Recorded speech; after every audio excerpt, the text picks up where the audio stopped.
Bismillahirrahmanirrahim. Assalamualaikum warahmatullahi wabarakatuh. Alhamdulillah, hari ini kita bertemu kembali dalam pelajaran Jawi tahun 5. Sebelum kita mulakan pelajaran, lebih dulu kita membaca doa.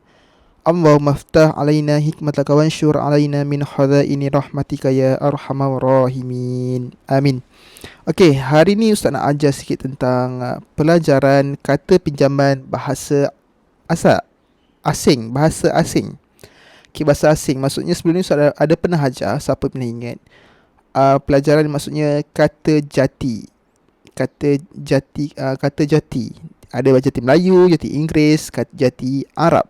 Maksudnya kata asal dia daripada Arab, daripada Inggeris, dan kita pinjamkan dalam bahasa Melayu, ataupun disebut kata pinjaman. Kata pinjaman daripada bahasa asing. Kita tengok muka surat 37, ada dalam tu, ada beberapa gambar dalam tu. Doa masuk masjid. Okey. Jadi hari ni Ustaz hanya nak cerita tentang kata pinjaman bahasa Arab. Kata pinjaman bahasa Arab. Okey, kata pinjaman bahasa Arab ni adalah kata ni asal dia adalah dalam bahasa Arab, dan kita pinjam dalam penggunaan bahasa Melayu. Jelas? Okey. Contoh, jadi dalam kata pinjaman bahasa Arab, dia terbahagi kepada dua bahagian. Bahagian pertama, istilah agama. Apa-apa bahasa Arab yang digunakan dalam istilah agama. Dan kedua, kata umum. Kata pinjaman dalam kata umum. Jadi bahasa Arab ada dua. Okey, Ustaz akan cerita dulu tentang istilah agama. Apa dimaksudkan istilah agama? Istilah agama ni, maksud dia adalah kata pinjaman bahasa Arab dalam kategori istilah keagamaan. Maksudnya, kata pinjaman bahasa Arab yang tergolong sebagai istilah keagamaan atau berkait dengan aktiviti agama Islam di kalangan dikekalkan ejaan asalnya. Jadi di sini kita kena ingat, kita nak mengekalkan bahasa Arab dan kita gunakan balik kata ejaan asal dalam bahasa Jawi dan tulisan Jawi. Okey, jadi dia ada berapa kriteria? Dia ada 1, 2, 3, 4, 5 dalam kategori keagamaan ni. Dia ada kaedah dia, ada 5 ciri-ciri dia. Nak kenal pasti. Okay, sebelum Ustaz dah ajak, hari ni nak tahu kamu kaedah dia. Okay, yang pertama, ciri pertama yang kamu kenal pasti, mestilah huruf hamzah di akhir kata hendaklah ditulis sejajar ataupun dipanggil setara. Okay, kan hamzah tahun lepas kita dah belajar. Hamzah ada pada atas alif, bawah alif, 3/4 dan sejajar. Okay, sekarang ni ialah perkataan yang sejajar. Ada 8 contoh perkataan wuduk, doa, imla, isya', qada, ulama, istinja dan juzu. Okay, semua ni kamu perlu tulis mengikut bahasa Arab, mengikut ejaan bahasa Arab. Tak perlu nak ikut kaedah Jawi. Jelas? Letak hamzah tu. Okay, mudah je kan? Okay, kenal pasti. Pertama, ada hamzah di akhir, ditulis sejajar. Okay, ni 8 perkataan. Okey, kaedah kedua, ciri-ciri dia, mestilah mempunyai huruf ta marbutah. Tahu ta marbutah? Ta bulat yang titik ha, bentuk ha bulat tetapi ada titik atas. Disebut ta apa? Disebut namanya ta. Okey, ta marbutah. Okey, ta marbutah. Contoh perkataan kiblat, zakat, solat, rakaat, kiamat, Kaabah, Mekah, Madinah. Okay, semua ni adalah apabila ada ta marbutah di akhir, maka dia ada kata pinjaman bahasa Arab. Okay, dalam bahasa Arab, hanya dalam bahasa Arab sahaja, dalam pinjaman bahasa Arab sahaja, kita menggunakan ta marbutah ni. Dalam bahasa Melayu tak ada ya. Dalam bahasa Melayu tidak perlu letak ta marbutah. Contoh perkataan apa yang ada dalam kata jati Melayu tak perlu ada ta marbutah. Ta marbutah hanya digunakan dalam pinjaman bahasa Arab. Jelas? Okey, ta marbutah dalam pinjaman bahasa Arab. Jadi ada ta marbutah maksudnya dia adalah perkataan bahasa Arab. Okey, seterusnya ciri yang keempat adalah istilah agama dikekalkan menurut ejaan asalnya. Ini adalah kaedah-kaedahnya. Ini adalah beberapa perkataan yang kita gunakan dan kita kena ikut ejaan asal dia. Ejaan asal dia, tidak perlu ubah apa-apa. Contoh tayamum, tahajud, halal, haram ke, fardu, Rasulullah, Al-Quran, hadis dan amal. Okey, jelas? Itu kaedah ketiga. Ciri yang ketiga. Kekalkan ejaan. Okey. Keempat, mesti mempunyai, dalam pinjaman bahasa Arab, dia mempunyai yang bermula dengan huruf alif lam ta'rif. Sama ada alif lam syamsiah ataupun alif lam qamariyah. Ni dalam tajwid dia belajar kan? Alif lam syamsiah, alif lam qamariyah. Tak kisahlah. Bila ada alif lam, hendaklah dikekalkan ejaan Arabnya. Kena ada tambah alif lam tu. Jadi alif lam tu maksudnya dia adalah kata bahasa Arab, tidak perlu dibuang. Dan tanda sempang tidak perlu diletak. Okey, contoh Ar-Rahman dalam bahasa Melayu. Alif lam al sempang, Ar-Rahman, Ar-Rahman, R-A-H, rah, M-A-N, man, Rahman. Sepatutnya ada sengkang situ. Jadi tidak perlu letak sengkang tu, sempang tu. Terus boleh alif lam al Rahman. Okay, Ar-Rahman ni menunjukkan al tu maksudnya menunjukkan dia seorang. Okay. Ar-Rahman, Ar-Rahim, Al-Qamar, Al-Quddus dan banyak lagi semua. Adalah perkataan nama-nama Allah. Okay, jelas? Itu yang kaedah keempat. Okay, kaedah yang kelima, terakhir dalam kategori agama. Okay, kaedah yang kelima hendaklah mempunyai kata dasar yang berakhir dengan alif maksurah. Apa tu alif maksurah? Alif maksurah ni adalah alif maksurah ni adalah dalam Jawi ada huruf terakhir sekali sebelum hurufnya. Ya. Macam huruf ya tetapi tiada titik. Macam huruf ya tetapi tiada titik.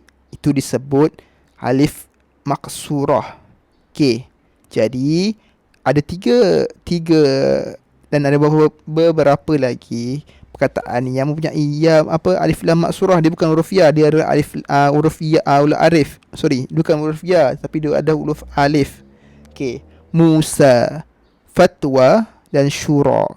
Mim waw mu sin ya Musa. Fatwa. Ya. Ya. Y-E bunyi ya. Huruf ya, iaitu huruf yang tiada yang tiada titik, disebut huruf ya. Dalam Jawi, dalam bahasa Arab adalah huruf alif lam maksurah. Okay, jika adanya perkataan ni, maksudnya dia adalah perkataan yang kata pinjaman bahasa Arab. Okay, jelas lah. Senang je ni, kamu perlu ingat balik perkataan-perkataan yang ingat kaedah 5 tadi.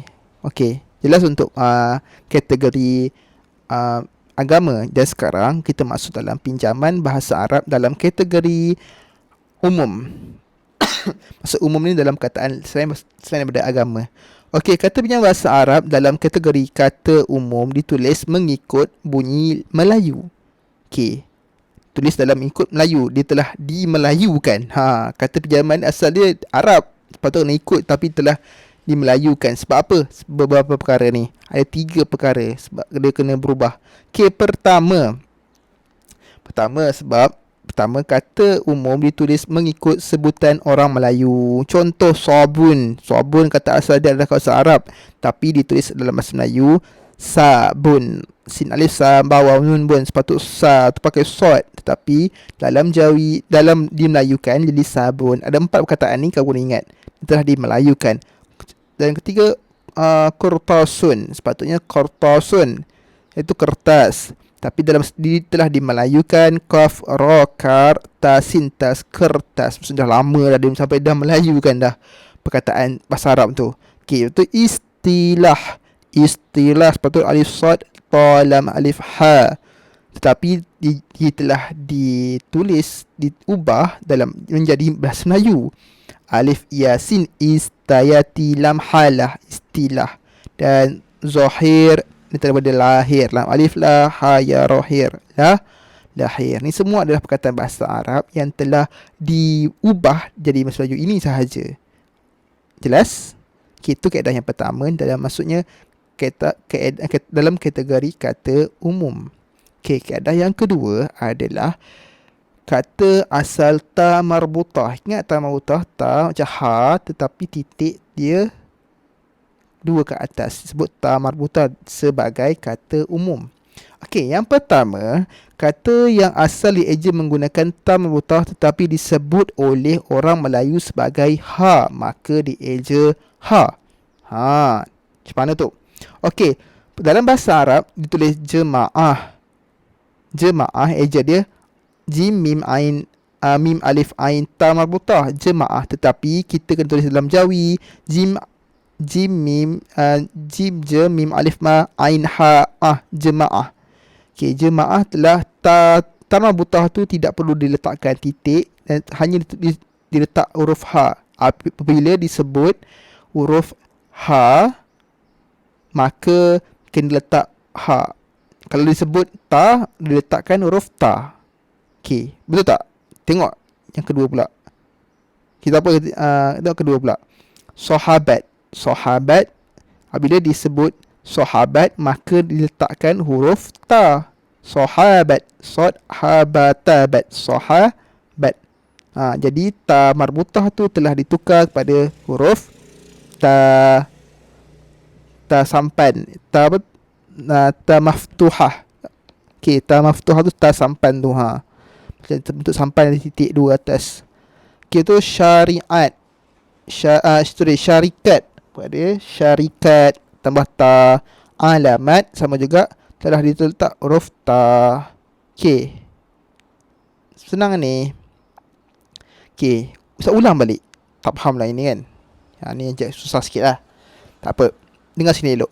Okey, apabila akhir dia jemaah, ha tu ta marbutah dia kena pasti dia bunyi ha ke bunyi ta.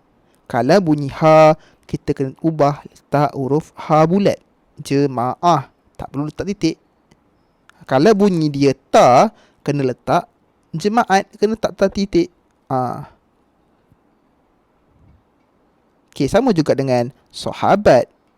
Sahabat, kalau bunyi dia adalah ta tu atau marbutah belakang tu dibunyikan sebagai huruf ta, maka boleh letak ta maftuhah. Senang je ni. Okey, faedah sama juga, tak perlu letak faedah. Ha, ta marbutah tu bunyi dia apa? Bunyi ha, jadi letak ha di belakang. Faedah. Dan hadiah. Hadiah walaupun ditulis dalam bahasa Arab ada ta marbutah, tetapi dalam bahasa Melayu dijawikan hadiah, letak ha sahaja. Jelas? Okey, jelas. Okey. Dan ada yang pasal ta marbutah juga. Apabila asal dia eja dengan huruf ta marbutah, disebut dengan dua variasi sebutan yang makna yang sama. Okey, macam mana ni?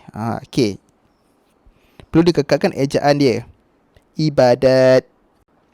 Okey, yang ketiga ni pula, kata yang asal dieja dengan ta marbutah tetapi disebut dengan dua variasi. Maksudnya dua sebutan yang berbeza. Macam mana tu? Maksudnya satu perkataan ni boleh dibaca dua bunyi. Ini berlainan sikit. Dia ikut. Jadi kita nak tahu macam nak sebutan dia, kena ikut ayat lah. Baca ayat penuh baru tahu ni sebutan dia apa. Ibadah ke atau ibadat. Okey, contoh ada 3 sahaja perkataan yang mempunyai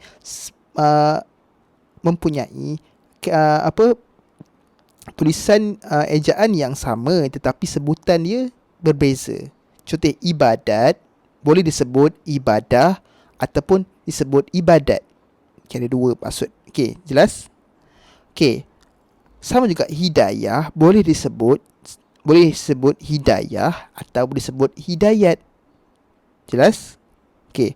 Dan yang ketiga, akibat boleh disebut akibat dan disebut akibah dan boleh disebut akibat.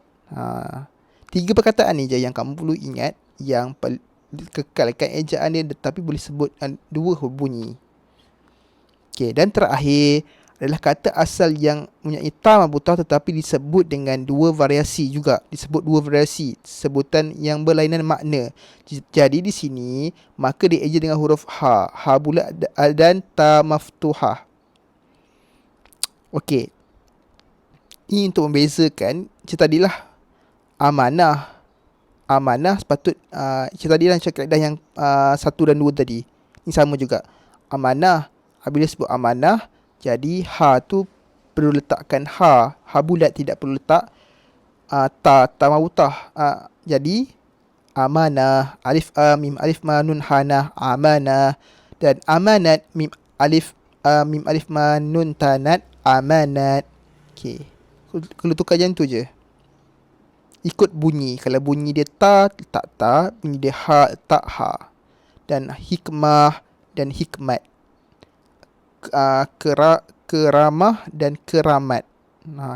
Karamah dan keramat. Okay, dan terakhir dalam variasi dalam kata umum, dalam kata Arab umum, kata pinjaman Arab umum. Okay, yang terakhir adalah ada 3 je huruf ni. 3 huruf. 3 perkataan ni sahaja yang mana kata umum yang diletakkan huruf vokal bagi mengelakkan salah baca. Pula dah macam mana ni? Okay, macam ni. Dalam bahasa Arab dia ada perkataan. Setiap perkataan tu dia ada baris. Baris atas, baris bawah, baris depan kan. Tetapi dalam Jawi tiada baris. Jadi untuk mengelakkan salah faham bahasa atau salah faham untuk membaca, jadi diletakkan ya dan huruf waw untuk membezakan baris atas dan baris bawah. 3 perkataan ni sahaja. Jelas? Okay, pertama mahram. Mahram dan muhrim. Okay, untuk mengeja muharram, bukan mahram. Muharram. Untuk eja muharram, mimmu ha ra mim ram, muharram. Okay, eja macam tu je. Kena ikut dalam bahasa Arab. Tapi untuk membezakan muharram dengan muhrim, kena letakkan huruf ya selepas huruf ra.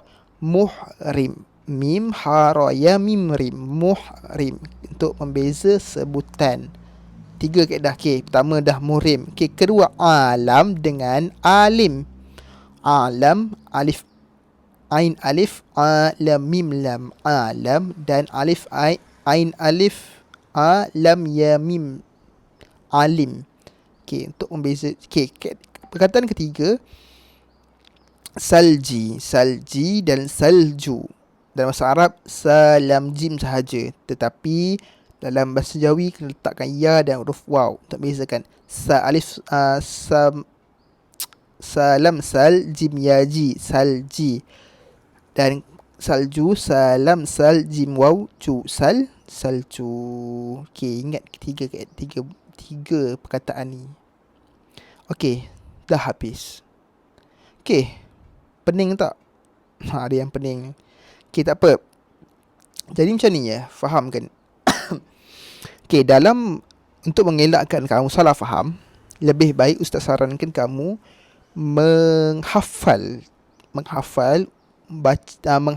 ejaan dia, mengenal pasti ejaan dia. Okey, muharram macam mana eja muharram, muharram macam mana eja muharram, muhrim macam mana eja muhrim.